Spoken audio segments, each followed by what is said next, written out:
존경하는 국민 여러분, 박병석 의장님과 선배 동료 의원 여러분, 정의당 배진교 의원입니다.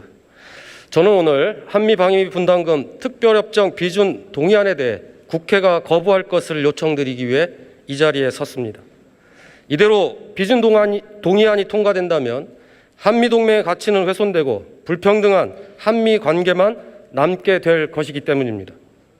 지난 2019년 3월 미국이 우리나라 은행에 예치됐던 한미방위 분담금 미집행금 2,800여억 원을 미 재무부 계좌로 송금한 것이 최근 보도되었습니다.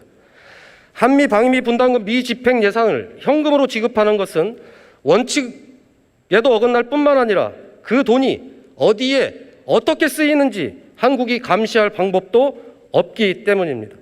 2019년 3월 당시는 10차 방위비 분담금 협상이 진행 중이었고 한 달 후인 4월에 국회에서 비준 동의안이 통과됐습니다.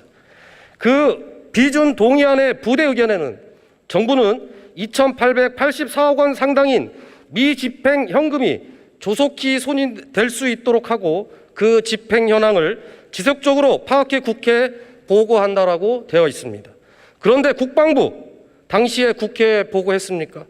보고는커녕 부대 의견을 작성하던 시점은 이미 미 재무부로 돈이 넘어간 다음이었습니다. 2019년 2월 국회 심사 전에 미국이 국방부에게 송금 관련 연락을 했음에도 국방부는 완전히 국회를 패싱하고 이 사실을 알리지 않았습니다. 해당 사실을 국회에 알리면 국회 비준 동의가 불투명하게 되니 정부가 작정하고 숨긴 것 아니냐는 합리적 의심마저 되는 상황입니다. 우리 국회를 기망하고 국민을 기망한 것입니다. 그리고 지난 4월 11차 방위비 협상 결과는 어떻습니까?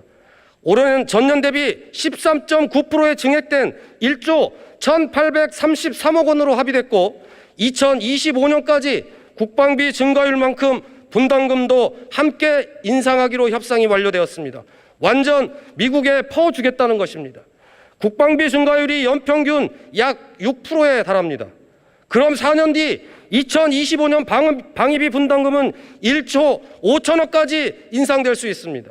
이는 결국 트럼프 전 미국 대통령이 협박하듯 요구했던 50% 인상이 사실상 달성되는 것입니다.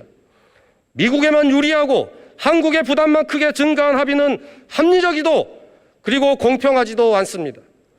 국회 외교통상위원회에 참석한 정의용 외교부 장관 역시 앞으로는 연동하지 않겠다면서 이번 협상에서 국방예산과 연관시킨 것은 실책이라는 것을 시인했습니다.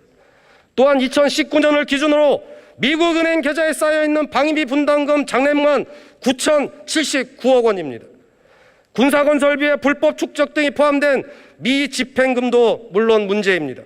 그런데 이를 양도성 예금증서 등의 투자에 얻은 이자 소득은 2014년 9차 협정 당시에 벌써 3천억 원이 넘었습니다.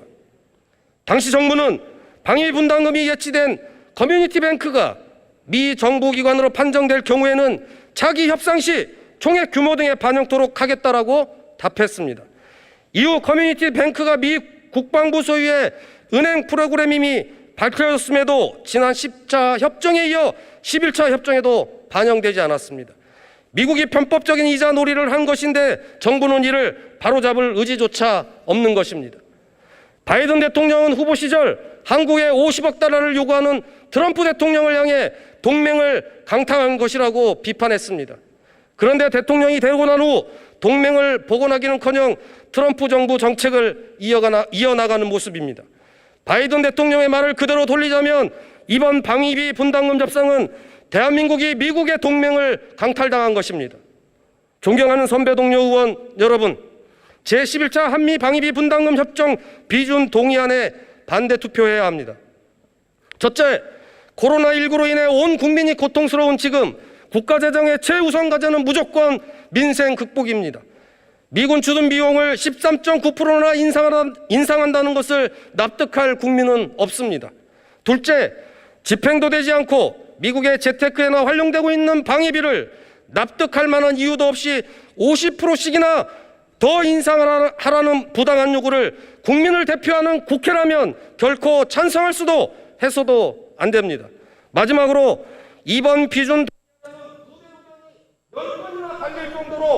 문제가 많다는 것을 확인한 만큼 우리 21대 국회가 과거 비준동의 과정처럼 아무 의미 없는 부대 의견을 다는 것에 그쳐서는 안 됩니다. 협상이 과연 합리적이고 공평했는지 살펴보고 문제가 있다면 당당하게 비준동의를 거부할 수 있어야 합니다. 나아가 재협상을 요구하는 것이 주권국가의 국민을 대표하는 국회의원으로서 부여받은 역할이자 임무라고 생각합니다. 존경하는 선배 동료 국회의원 여러분, 미국 자국의 이익만 앞세운 협상안은 원칙적이고 공평하지도 않습니다. 동맹의 가치를 훼손한 협정안 비준에 국회가 동의한다면 미국의 부당한 압박에 우리 국민들이 굴복하는 것과 다를 바 없습니다. 정부가 제 역할을 못할 때 국회라도 제 역할을 할 수 있도록 반대 투표해 주실 것을 요청드립니다. 경청해 주셔서 감사합니다.